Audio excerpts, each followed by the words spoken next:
How we doing, guys? Welcome to the preview and the predicted lineup. Porto against Arsenal.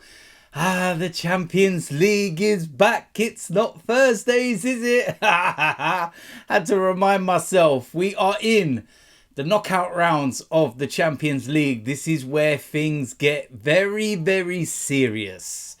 This is where there's no group stages, no second chances. It's now or never. And, everybody's talking that Arsenal, at least in the top three of favourites for the competition. I'm not going to put myself in that name of bracket and everything else, because I look at that and I just think, oh, no way, no way. But it's so nice to actually be a team that are looked at in that kind of way and looked at like, you know what, they are capable of winning the Champions League. Despite the fact that we've never won it before, they're looking and going, they're a strong side. They're a side that could, with a bit of luck, favourable draw, who knows what happens, could end up going a long way. And listen, it's only us and Man City left in terms of the English sides, and we'll want to avoid each other if we both get through to the quarterfinals. But listen, it's so nice to just be back in and amongst the elite. Listen, it's going to be a difficult game at the end of the day. Porto are no mugs. I don't rate their league. It's not anywhere near the levels of the Premier League, but they've got some very good sides in there. And on their day, they can hurt you badly. So we cannot take it lightly. They're third in the league at the moment. Benfica are top of the league. Sporting second in the league.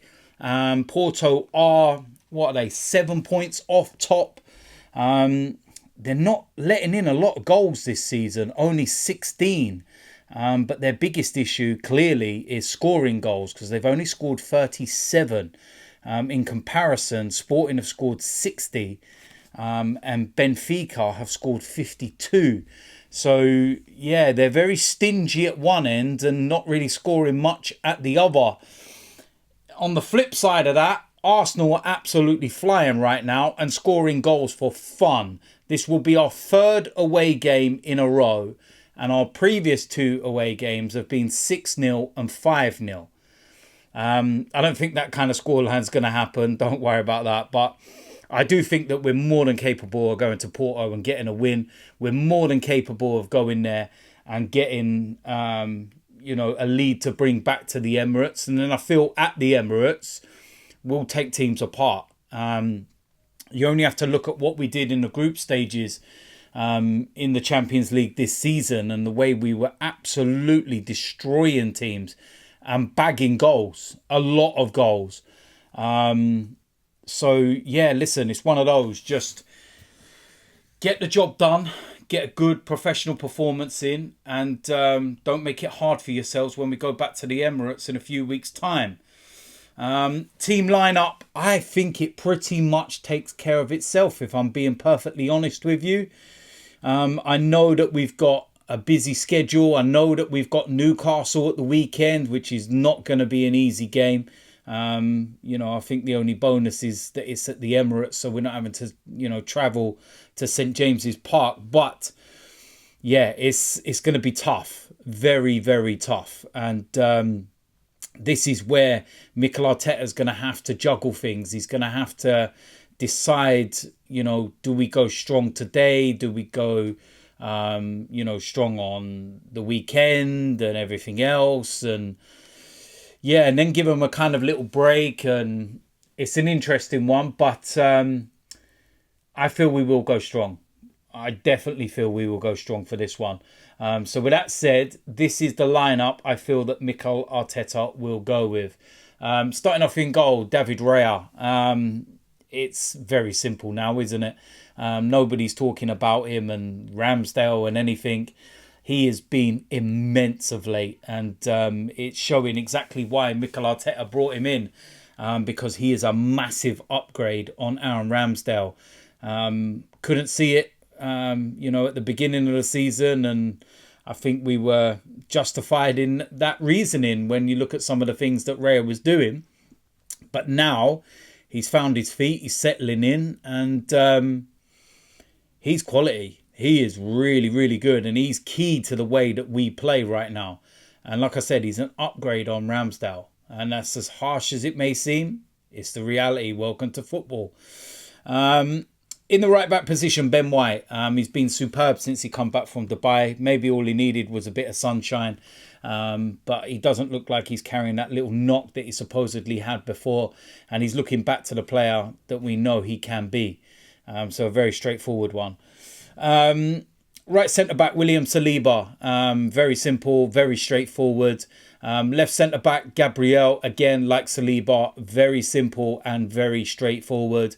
Left back, listen, Kirior has done really, really well in the last couple of games. But I just feel that with it being Champions League away from home, Zinchenko will come back into the side for this game. I feel that our ball retention is going to be key in this game to wear Porto down, and the things that we do just a little bit different, you know, in the Champions League to the Premier League. And, you know, Zinchenko has that experience and knowledge. So I just feel that he will come back in for this game. Moving into the midfield areas, again, this is where there's going to be some selection decisions to be made. I was tempted to put Jorginho in there, but I just don't feel that's what Mikel Arteta will go with. It wouldn't be a bad thing putting him in there. Certainly knows how to play in the Champions League, certainly knows how to control a game. But I feel if Zinchenko's coming in on that left-hand side, doesn't really need two of them in there when Zinchenko's playing that inverted role. So I'm going to go with Declan Rice, and it's a very straightforward one for me. He's just an immense footballer, and it's as simple as that.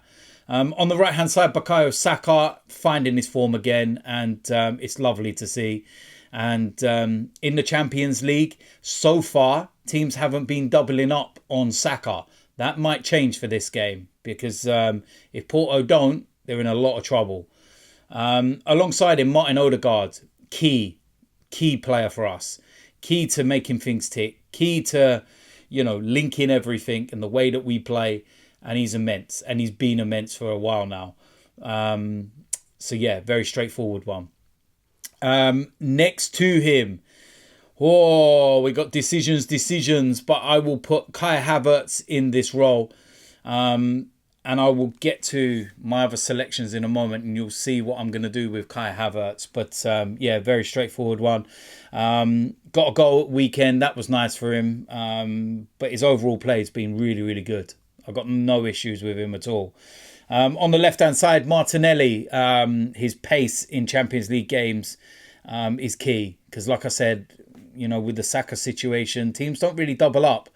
And there's a lot more space, and that's where players like Martinelli and Saka can, you know, thrive. So that's what I'm going to go with. Up front, as the striker, I'm going to go with Trossard to start this game, and he's going to interlink and rotate with Havertz. So Trossard will drop, and Havertz, we've seen how they've been doing it in the league of late, and it's really, really good and been, yeah, very beneficial. Gabriel Jesus, as far as I'm aware, is back, and his Champions League record this season is phenomenal. But he's just come back. So I feel that not for this one. Maybe at the weekend. It's nice, you know, selection headaches to have. Could we, you know, have Thomas Partey back? Timber's not far away. So yeah, it's nice to have those bits of selection headaches. Do you know what I mean? So yeah, listen, that's what I'm going to go with. So there we go. That is the preview and the predicted lineup. Let me know what you think about that lineup. I think that's strong enough to win the game. I think that's a very, very good starting 11. And I don't think Mikel will make too many changes. So let me know. If you're new around here, hit the subscribe button, smash a like on this video, and I will see you lot soon. I'm out of here.